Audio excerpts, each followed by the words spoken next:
नमस्ते विद्यार्थी मित्रांनो, आपल्या यूट्यूब चॅनलवरती आपल्या सर्वांचं पुन्हा एकदा स्वागत आहे।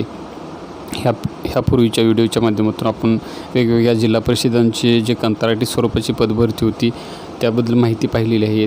आता त्याच पद्धतीने आज देखील आपण एका जिल्हा परिषदेची जाहिरात आलेली आहे। पूर्णपणे कंत्राटी स्वरूपाची पदभरती आहे ही, तरी पण ती महत्त्वाची पदे आहेत। मेडिकल ऑफिसर फुल time, medical officer part time, staff nurse असेल, फार्मासिस्ट असेल, यासारखी वेगवेगळी पदं आहेत। ह्या पदांची डिटेलमध्ये माहिती आपण या व्हिडिओच्या माध्यमातून पाहणार आहोत। अर्ज कसा करायचा, अर्ज शुल्क वगैरे किंवा नोकरीचे ठिकाण, सर्व काही माहिती आपण डिटेलमध्ये या व्हिडिओच्या माध्यमातून पाहणार आहोत। त्यामुळे व्हिडिओ शेवटपर्यंत पाहायला विसरू नका। चॅनलवरती जर नवीन आला असेल तर चॅनलला सबस्क्राईब करायला विसरू नका। व्हिडिओ आवडला तर नक्की लाईक करा, कमेंट करा व इतरांपर्यंत शेअर करा। तर चला व्हिडिओला सुरुवात करूया। जिल्हा एकात्मिक आरोग्य व कुटुंब कल्याण सोसायटी, राष्ट्रीय शहरी आरोग्य अभियान यवतमाळ, म्हणजे यवतमाळ जिल्हा परिषदेची किंवा यवतमाळ जिल्ह्याची ही जाहिरात आहे। पूर्णपणे कंत्राटी स्वरूपाची आहे। 11 महिन्याचा कालावधी असणारी ही कंत्राटी स्वरूपाची पदभरती आहे। आता यामध्ये कोणकोणती पदे आहेत पाहूया आपण। तर मेडिकल ऑफिसर फुल टाईमचे एक पद आहे, SCचं पद आहे, ते MBBS काउन्सिलचे नोंदणी प्रमाणपत्र आवश्यक आहे, म्हणजे MBBS ही पात्रता राहील। त्यानंतर 60,000 इतके मानधन असणार आहे। त्यानंतर मेडिकल ऑफिसर पार्ट टाईम एक पद आहे, ओपनची एक पोस्ट आहे। यासाठी तुमचं gynaecologist, ophthalmologist, ENT, physician, paediatrician, surgeon, specialist, MMC council registration compulsory पाहिजे, म्हणजे स्पेशलाइज डॉक्टरांसाठी ही पार्ट टाईम पोस्ट आहे। 30,000 इतकं मानधन असणार आहे। त्यानंतर स्टाफ नर्सच्या 4 जागा आहेत, महिलांसाठी 4 आहेत, त्या पुरुषांसाठी नाही आहेत। तर STची एक जागा आहे, OBCची एक आहे, VJAची एक आहे, ओपनची एक आहे। तर यासाठी शैक्षणिक पात्रता असणार आहे JNM किंवा BSc नर्सिंग। तसेच तुमचे मान्यताप्राप्त महाराष्ट्र नर्सिंग काउन्सिल किंवा मान्यताप्राप्त जनरल नर्सिंग कोर्स पास असणे गरजेचं आहे। 3.5 वर्षाचा कोर्स पास असणं व तुमचं रजिस्ट्रेशन काउन्सिलचं असणं गरजेचं आहे। यासाठी 20,000 इतकं मानधन असणार आहे। त्यानंतर LHVची एक पोस्ट आहे, एक आहे ती जागा, STची जागा आहे। यासाठी देखील सेम क्वालिफिकेशन असणार आहे, JNM किंवा BSc नर्सिंग आणि काउन्सिलचं तुमचं रजिस्ट्रेशन असणं गरजेचं आहे। यासाठी देखील 20,000 इतकं मानधन आहे। त्यानंतर फार्मसीच्या 2 जागा आहेत, ओपनची एक आहे, आणखी STची एक आहे। यासाठी तुमचं 12वी सायन्स प्लस D फार्मसी असणं गरजेचं आहे, शैक्षणिक पात्रता। आणि त्यानंतर तुमचे काउन्सिलचे रजिस्ट्रेशन किंवा काउन्सिलचं तुमचं प्रमाणपत्र असणं गरजेचं आहे। सदर ST पद हे सध्याच्या बिंदू नमुन्यानुसार ST प्रवर्गातून भरण्यात येत असून, परंतु भविष्यात प्रवर्गात बदल झाल्यास या पदावरील नियुक्ती रद्द करण्यात येईल। म्हणजे आता बिंदू नामावली सध्याची जी प्रचलित आहे त्यानुसार STचं हे पद आहे, परंतु भविष्यात जर बिंदू नामावलीमध्ये जर बदल झाला तर हे पद रद्द होऊ शकतं। यासाठी 17,000 इतकं मानधन असणार आहे। आणि हे आता ठिकाण कोणतं असणार आहे तर THO तालुका आरोग्य अधिकारी असतात यवतमाळ जिल्ह्याचे, त्यांच्या अंडर ही पोस्ट भरण्यात येणार आहे। त्यानंतर FU2 स्पेशलिस्ट अँड पॉलिक्लिनिक नागरी आरोग्य केंद्र यवतमाळ, या ठिकाणी स्पेशलिस्ट सेवा रुग्णालय सुरू करण्यासाठी पार्ट टाईम पदे भरण्यात येणार आहेत। आता यामध्ये कोणकोणती पदे आहेत बघा। फिजिशियन मेडिसिनचं एक पद आहे, यासाठी शैक्षणिक अर्थ असणार आहे MD मेडिसिन किंवा DNB। आणखीन याचं ठिकाण असणार आहे नागरी आरोग्य केंद्र यवतमाळ। अर्ज सादर कुठं करायचं तर तालुका आरोग्य अधिकारी यवतमाळ यांच्याकडे अर्ज सादर करायचा आहे। त्यानंतर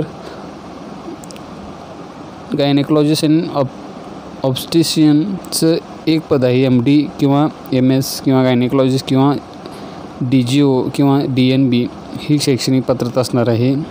याचं नोकरीचं ठिकाण कोणतं आहे तर नागरी आरोग्य केंद्र यवतमाळ या ठिकाणी असणार आहे।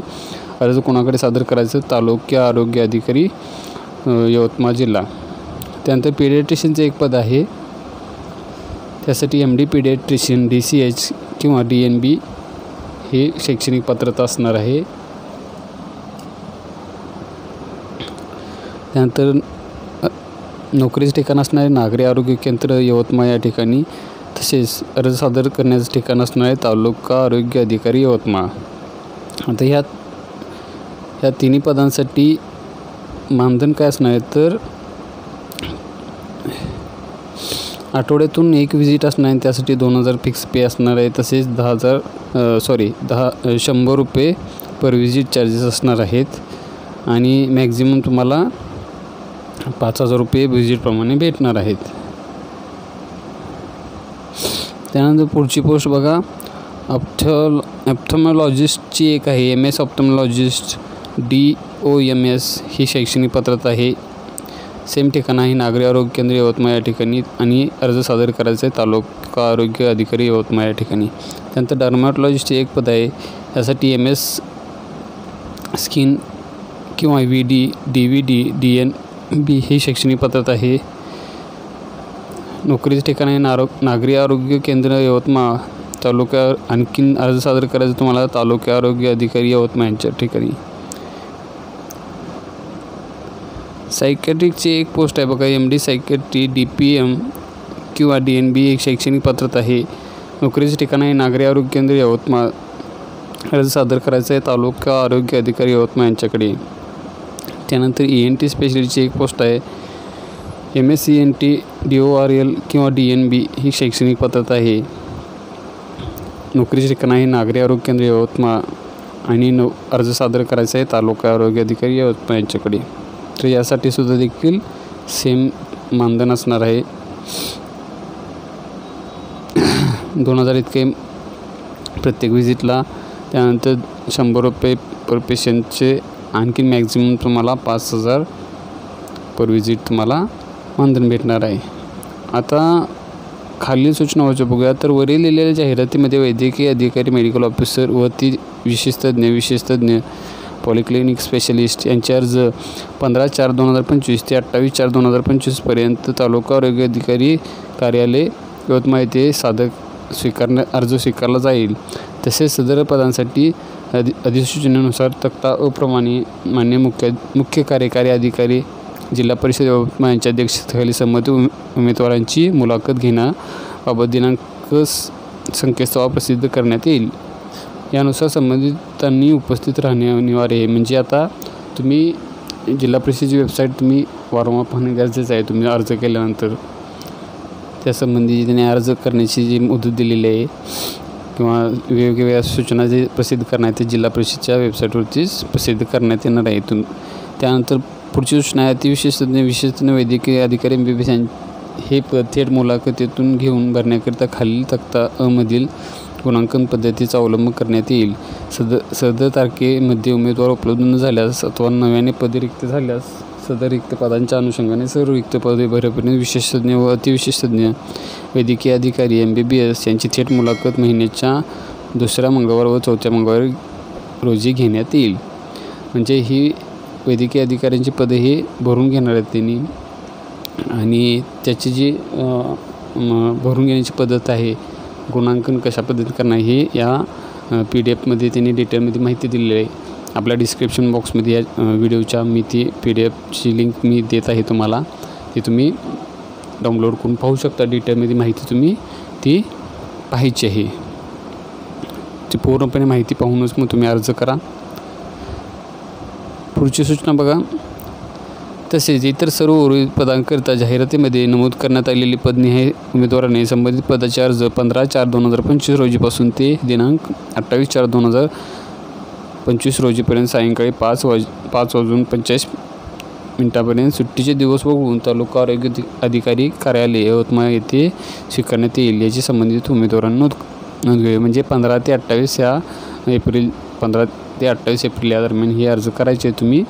आणखीन तुम्ही स्वतःच्या जबाबदारीचे अर्ज तिथे पोच करायचे आहेत जाऊन.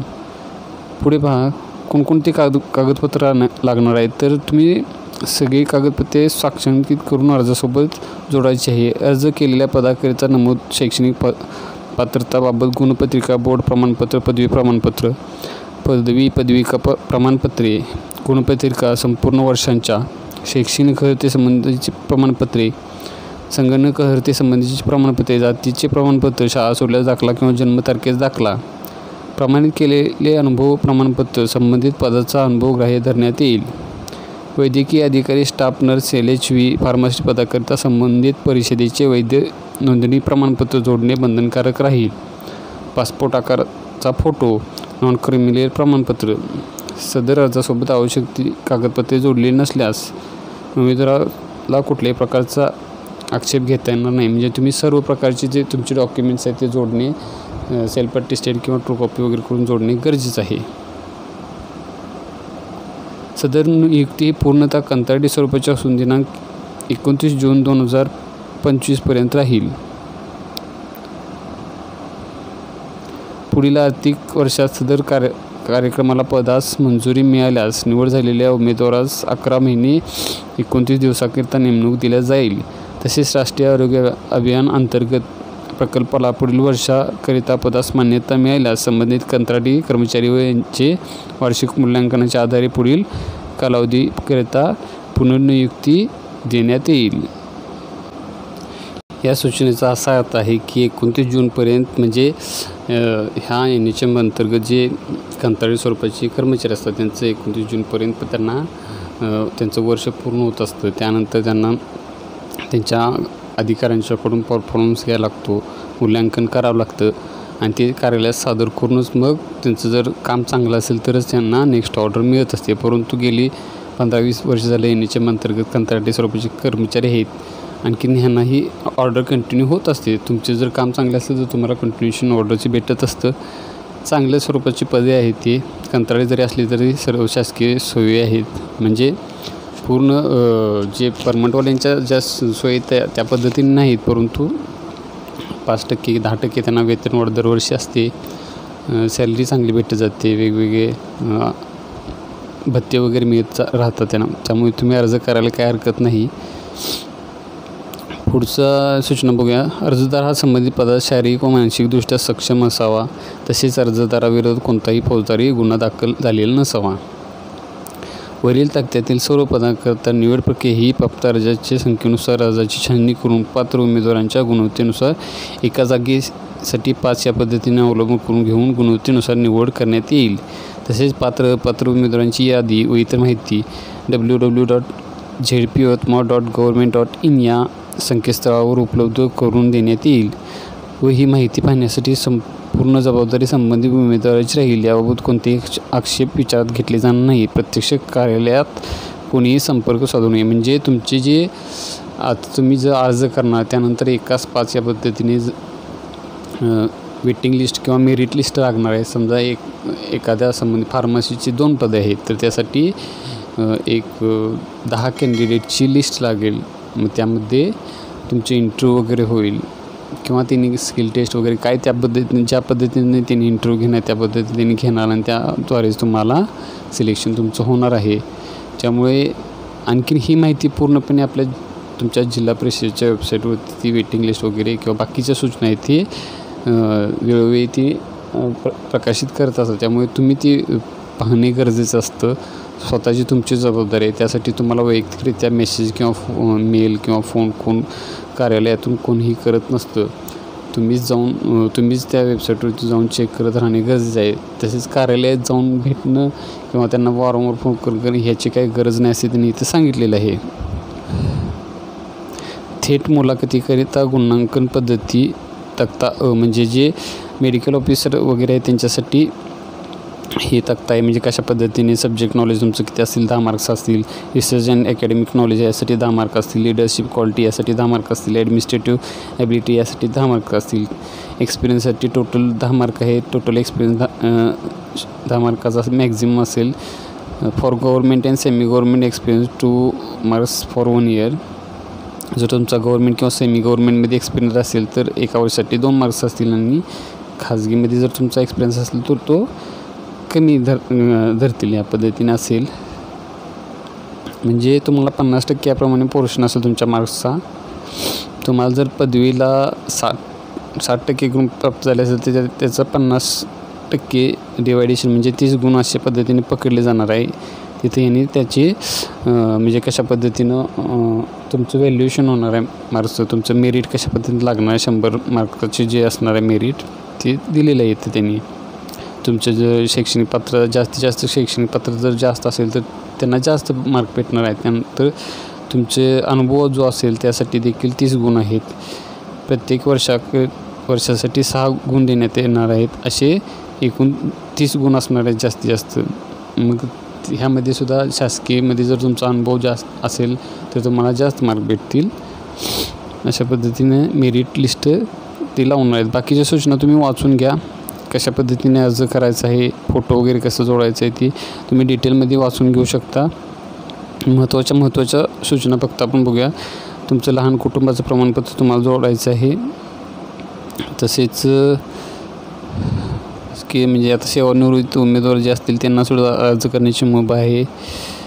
रिक्त जागेत पदसंख्येत किंवा मानधन तसेच पदस्थापने ठिकाणी बदलू शकतो. म्हणजे आता मानधन त्यांचं वाढत असतं, मानधनामध्ये देखील बदल होत असतो किंवा रिक्त पदांच्या संख्येमध्ये काही कर्मचारी सोडून जातात किंवा काही बिंदूनामावलीमध्ये वगैरे चेंजेस होतात, त्यामुळे पदे देखील वाढू शकतात.